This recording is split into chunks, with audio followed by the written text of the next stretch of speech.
Iran, Mojtaba Khamenei a publié sa première déclaration depuis qu'il a pris la tête du régime comme guide suprême.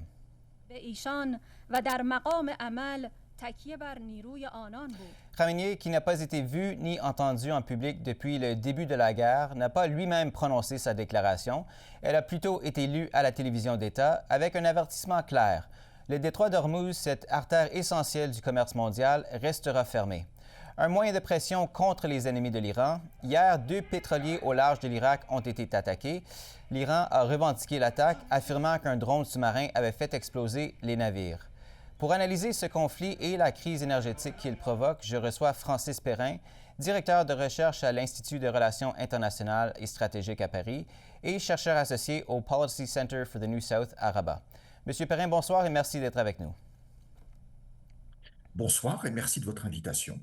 Alors, l'armée iranienne continue donc de viser les infrastructures pétrolières de ses voisins. Comment est-ce que vous interprétez cette stratégie de l'Iran et ses effets immédiats sur le commerce mondial du pétrole? L'Iran est acculé, l'Iran est très affaibli et il lui reste 2 cartes dans son jeu. Embraser l'ensemble du Moyen-Orient en attaquant les pays arabes de la région, parfois même au-delà, et viser en particulier les installations énergétiques, notamment pétrolières et gazières.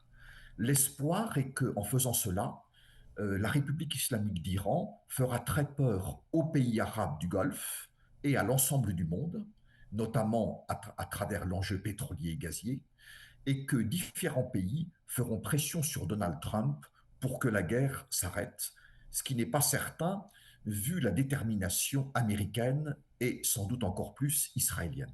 Mais ce sont les cartes qui restent à l'Iran pour l'instant. Menaces, attaques, blocage du détroit d'Ormuz.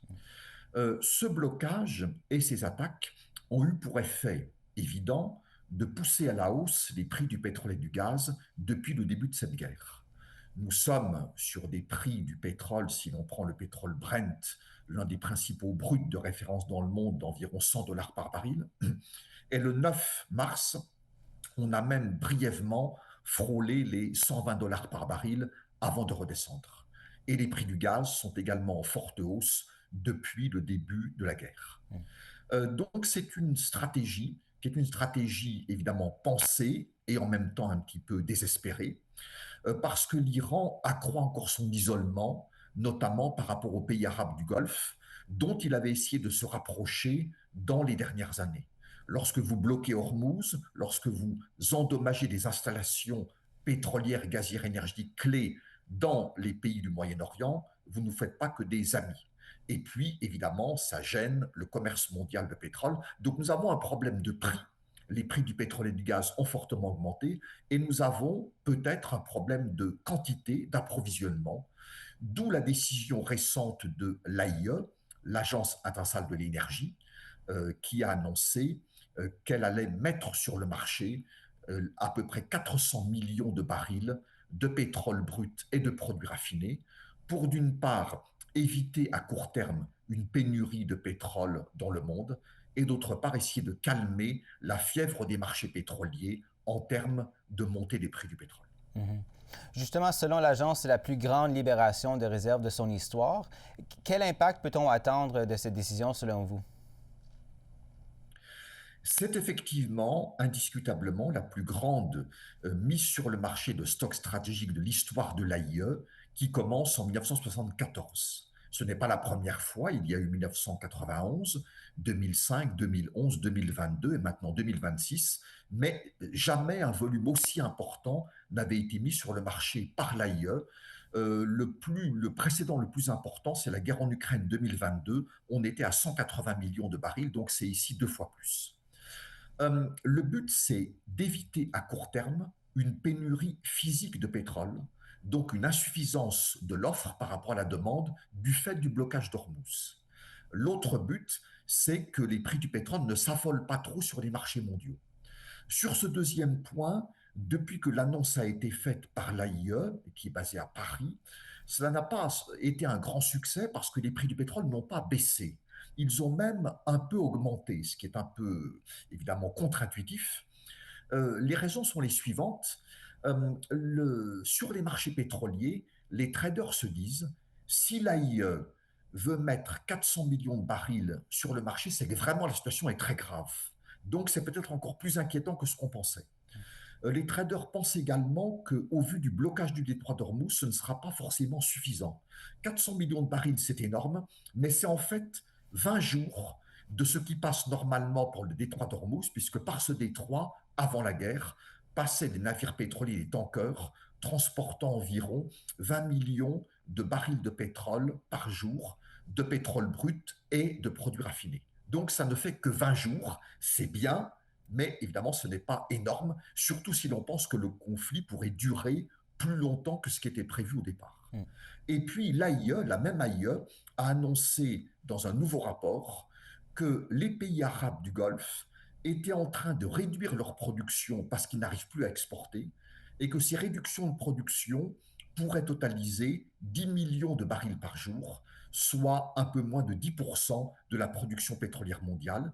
Et en plus, vous venez de l'évoquer en introduction, l'Iran continue à attaquer des navires dans le Golfe et pas loin du détroit d'Ormuz et des installations énergétiques au Moyen-Orient. Donc ces quatre éléments font que pour l'instant, cette initiative très spectaculaire de l'AIE n'a pas cassé la fièvre des prix sur les marchés pétroliers. Hmm. Il nous reste seulement environ une minute, mais évidemment, cette crise ne touche pas seulement le pétrole. On parle aussi de gaz naturel liquéfié, de diesel, de carburant d'aviation, même d'engrais. Il y a plusieurs chaînes d'approvisionnement qui sont totalement perturbées. Certains parlent déjà de la plus grande crise énergétique de l'histoire, pire encore que les chocs pétroliers des années 1970. À quoi pourraient donc ressembler les conséquences à long terme de ce conflit et de ces perturbations? Vous avez raison, c'est potentiellement un choc pétrolier, un choc gazier, gaz naturel liquéfié, la question des engrais qui est hors du secteur énergétique mais qui est très importante pour l'agriculture et l'alimentation à travers le monde, donc c'est un sujet stratégique. Est-ce que sur le pétrole, c'est un choc pétrolier? Il est trop tôt pour le dire encore. Qu'est-ce qu'un choc? C'est une forte augmentation des prix, c'est déjà fait. C'est une augmentation brutale des prix, c'est le cas en quelques jours. Troisième caractéristique, il faut que les prix du pétrole restent élevés pendant un certain temps. Si les prix du pétrole restent élevés, mettons 100 dollars par baril pendant une semaine, ça ne suffit pas pour dire qu'il y a un choc pétrolier. À la différence des chocs précédents, les deux chocs pétroliers des années 70, la guerre en Ukraine 2022, en 2022, le prix du pétrole Brent était en moyenne de 100 dollars par baril sur l'ensemble de l'année 2022, moyenne annuelle, pas seulement sur quelques jours, sur une semaine, sur 2 semaines. Donc nous avons besoin d'un peu de recul pour savoir si nous faisons face à un choc pétrolier en termes de prix, mais avec le blocage d'Ormuz, qui est une première, nous faisons face à un risque d'insuffisance de l'offre par rapport à la demande, donc de pénurie physique. Et si cela durait, clairement, les prix du pétrole flamberaient encore plus que ce que nous avons vu depuis le 28 février. Francis Perrin, merci beaucoup d'avoir été avec nous ce soir. Bien apprécié. Merci beaucoup de votre invitation.